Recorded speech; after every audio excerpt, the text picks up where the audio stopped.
Nothing.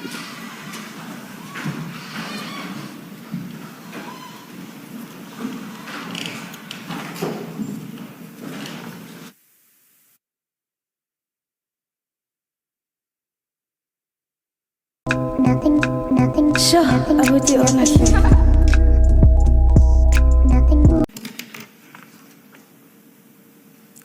You know, though time had passed and there has been other developments within the country, but this Blue Light Blazer story just kept gaining traction for whatever reasons. And, you know, it continued to grow legs and, you know, it made news every time that there would be further developments. The media attention flared up at the news of Brigadier Mkwanazi's suspension, but above all, his return back to work. Colonel Thepa, that then introduces a new theme under the heading My Engagements with IPID. That is paragraph 33 of your witness statement. Yes. Can I ask you to tell the Commission about your engagements with IPID from paragraph 33? So during May and June of 2023, I was approached by a Mr. Kulu, who introduced himself as an official investigating the Blue Light Saga. But when he had introduced himself, he informed me that he wanted to discuss pertinent issues within the department. One being, of course, the Blue Light Saga, and the other being an inquiry where it was alleged that EMPD officers had taken under false pretense a motor vehicle along the R21, and that he was also investigating that story. So with that said, you know, I explained that these issues he wanted to raise were very serious and concerned other individuals within the department. It was only fitting that, you know, I be in attendance with somebody who in turn would be the staff officer in the office of the Chief of Police. And while the staff officer, it's easier for him to then brief the Chief of Police as to the engagement that we had had with Investigation Directorate of Priority Crime. With IPID, rather. With IPID. At paragraph 35, please, detail to the Commission what you discussed in that meeting with Mr. Kulu. So in the nutshell, he had made inquiries as to how the media inquiry was given to us as a department and what responses had we furnished as a department, and just basic stuff that would speak to steps taken by the department in coming to this, what would be his investigation. You can proceed to paragraph 36. So that, you know, I had handled the media inquiry and the responses from EMPD was obtained from Commissioner Spies, which I had then taken to be what would be the true reflection of the responses from the department. After that initial meeting, I had further meetings with Mr. Kulu. I had several meetings actually with Mr. Kulu. At subsequent meetings, he introduced me to the members of his team. There was a lady that he had introduced with another gentleman, I think an advocate from the Northwest. I just can't remember their names. So the lady was again from a different province.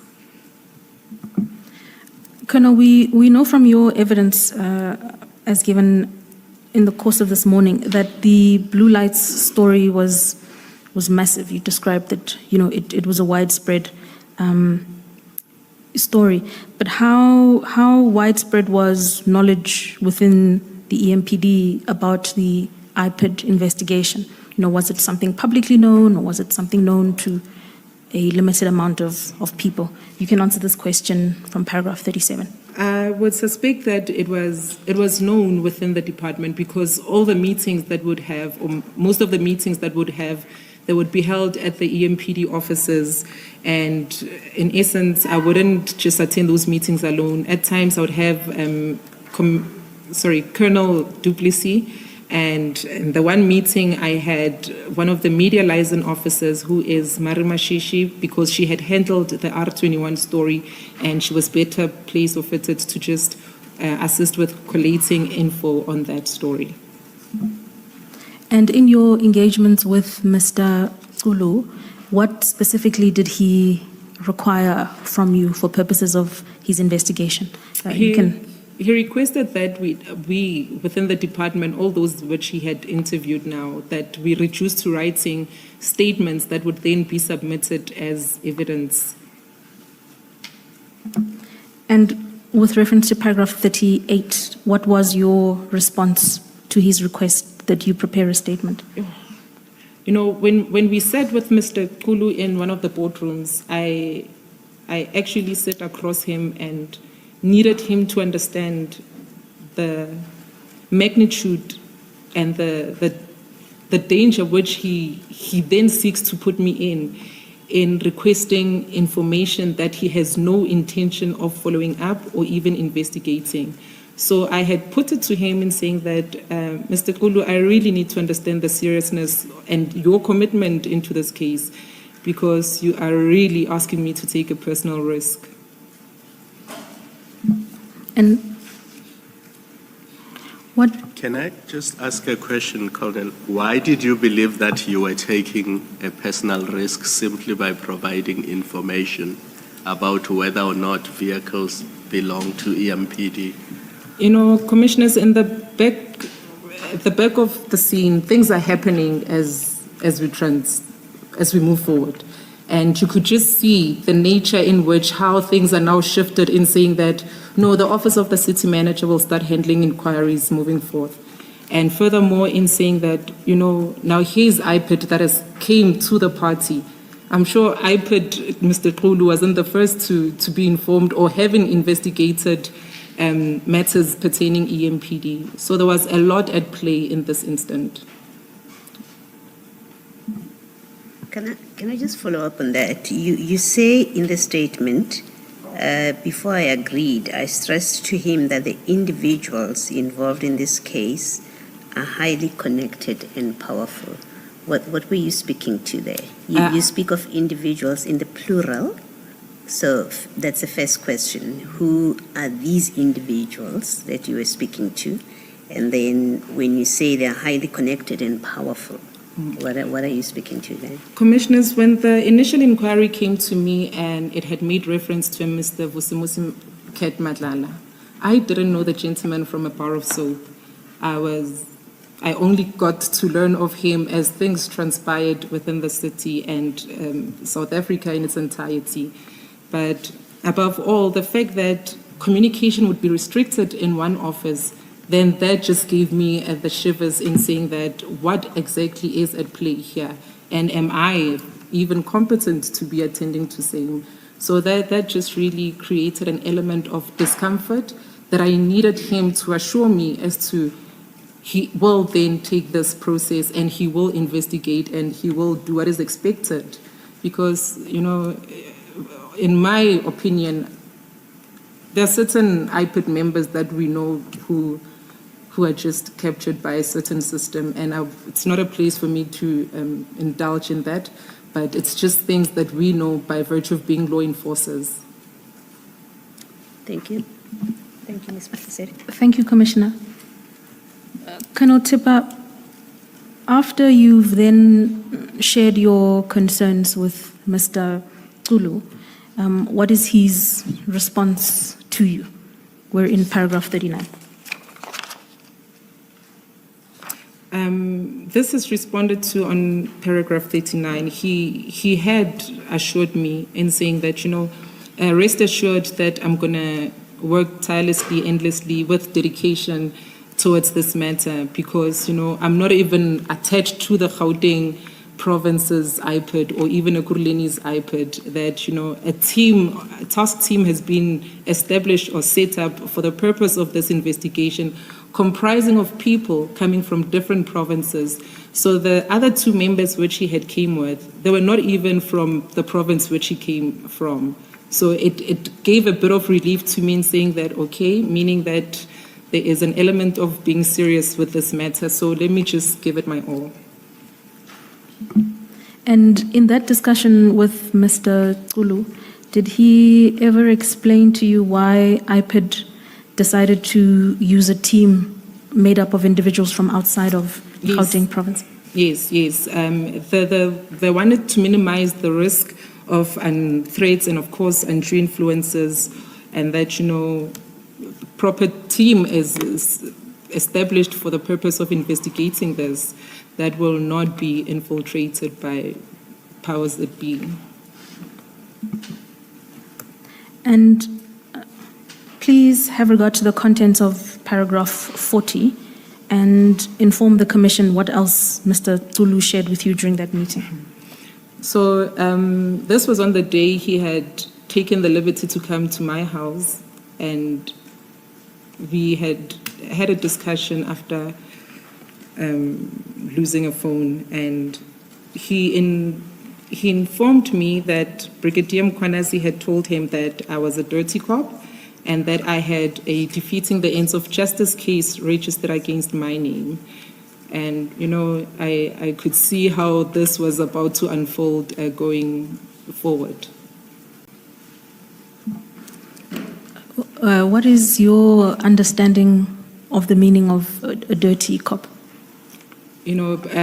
If you're being investigated for issues that are related to blue lights and what his action was contributing to that, how is it defeating the ends of justice case related to his investigation? But nonetheless, I'm more than willing to share what the content of that is, of the defeating the ends of justice, if you so permit. So whilst we had an incident where one of our officers in the EMPD was shot in an attempted hijacking. So I got to the scene, being one of the first higher ranking officers that arrived at the scene. Upon arrival, I'm issued with this firearm, which has been taken out of a vehicle by one of the colleagues, and said to me that I had kept this safe to give to our armory. But since you are here, ma'am, as a ranking officer, please do ensure that it gets to our armory section. And I did precisely that. I called our armory section to come to the scene of the incident. But before they had arrived, an officer from Norcom Park SAPS, they arrived at the scene where EMPD already had cordoned off the scene. We've used cones to close off what would be remaining cartridges on the scene. But at no given point was the firearm placed anywhere on the scene. It was taken from a vehicle and handed over to me in my capacity as a senior official within the EMPD. And of course, with the intention that from the scene itself, it would be given to our armory section. When this officer, Barbara Ferreira, I think she's a communications officer under the South African Police Services for Norcom Park, she came there and had misconstrued that the firearm was removed from the scene by myself. And of course, I only obtained it from the officer, and furthermore, the officer had explained that no, it wasn't part of the activities of that scene, and that he only kept it with him for safekeeping, and that it was given to me to then give to the armory. And I don't know what the merit of the case is. I don't even know how far it is. It's a 2023 matter, though. Who would have laid the criminal charge? It was opened by the very same communications officer. And I think what was misunderstanding there was I am a communications person within the EMPD. I'm here in my capacity as the spokesperson to report on the occurrence of what had transpired. But when she comes as from the South African Police Services and having to want to make communication and just politely declining that, then it just became something of ego testing fights that was very unnecessary. Thank you, Commissioners. Colonel Thepa, please then just update the Commission on what the status of that criminal complaint is, as you know it. It's unknown to me. The last we had met up with the investigating officer, Van Veek, also aligned to the Norcom Park detective section. We had taken warning statements. What is the outcome thereof? It's unknown to me, Commissioners. And in paragraph 41 of your witness statement, paragraph 41 on page 11, you set out some comments or reflections there in light of what Mr. Tsulu disclosed to you. Please share those. Yeah, it became quite clear that Brigadier Mkwanazi carried ill wills and, will do anything to discredit anybody who then comes forward and has to reduce to writing or even give statement as to the occurrence of what happened with the Blue Light Saga. And furthermore, I think what disturbed Brigadier Mkwanazi then, it is the fact that how I chose to handle this media inquiry, having to had sent it to the acting chief as opposed to maybe just making him aware of what the developments were within the department. And if you turn over the page, you go to page 12 of your witness statement. In those last two paragraphs of this theme, please detail to the Commission any further developments after that meeting with Mr. Tsulu. No, I didn't get any feedback from Mr. Tsulu, but it would be a continuous checking in on how far are we, is there anything. So there was a point I remember where Mr. Tsulu was promising imminent arrests, to say that, we're almost on the verge of completion and there would be arrest effected, and as such, just hang 10. But it then became clear that there were 3 individuals whose assistance was critical in this investigation. That would be myself, for the role which I had played by virtue of receiving this media inquiry and forwarding it to Commissioner Spies without notifying or involving the Deputy Chief of Police Operations and Specialized Services and or the Brigadier himself, who is the man in question. And again, Commissioner Spies, who had then taken the stance in referring this into an investigation through our internal affairs, and furthermore, Ivan du Plessis, who was then responsible for critical documentation in the Office of the Chief of Police as being the staff officer, and furthermore, the role that he had played in facilitating the information sharing sessions with the IPID. Thank you, Colonel Thepa. You are now at paragraph 44 in your witness statement. Can I ask you to share the details of that paragraph with the Commission? It was only later then that I had discovered that this is going to have some effect on me and that I was going to get some blowbacks for the role which I had played. So in essence, in responding to this media inquiry and assisting IPID, powerful individuals were not pleased with the transparent response of the EMPD media unit, and it became clear that I offended some people by responding to the media inquiry in the manner that I did.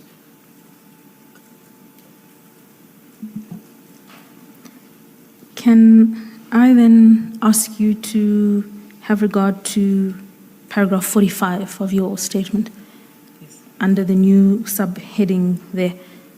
Can I invite you to share with the Commission what you experienced in July of 2023? So in July 2023, it was the day of my first attack. It was a Saturday morning, I remember. I woke up to go to the cemetery where my late mother was. And I also had a relative who had recently bought a car. So I had taken that vehicle and made a turn at the Bredel Cemetery. And coming back, I was well within where I live, the street that I live in Tembisa. I was sitting with a neighbor who was on the passenger seat. And 3 men came up to the vehicle that I was in.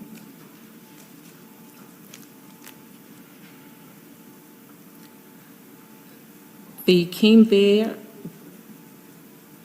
The one that came around to the driver's seat cocked a firearm and pointed it to me. I had the windows down. And he then demanded that I switch off the vehicle, So he puts his hand in to try and reach for the keys on the ignition, but it's not the kind that you start manually with the key, it's those press buttons. And there was a lot of things that was being said. Behind me, as I was on the driver's seat, another came in and there was this sharp metal object against my neck. Initially, I thought, yes, a knife that's going to slit my throat, only to discover that that is a firearm. And that, I think what hurt me the most with everything that was said at that point, it was then, it is things that are work-related. And the fact that, they want a phone from me and the information which they want, and the fact that they would be, sorry, commissioners. I was hit on the head with a firearm. The accosters shoved me to the side of the passenger seat. They got into the car and they drove off. They drove past my house, and I could see my neighbor who's literally looking inside the vehicle to identify who the drivers are. Ms. Thepa, should we take a short adjournment for you to compose yourself, perhaps? Please, Commissioner. Let us adjourn. You will please indicate to us, Mr. Saga.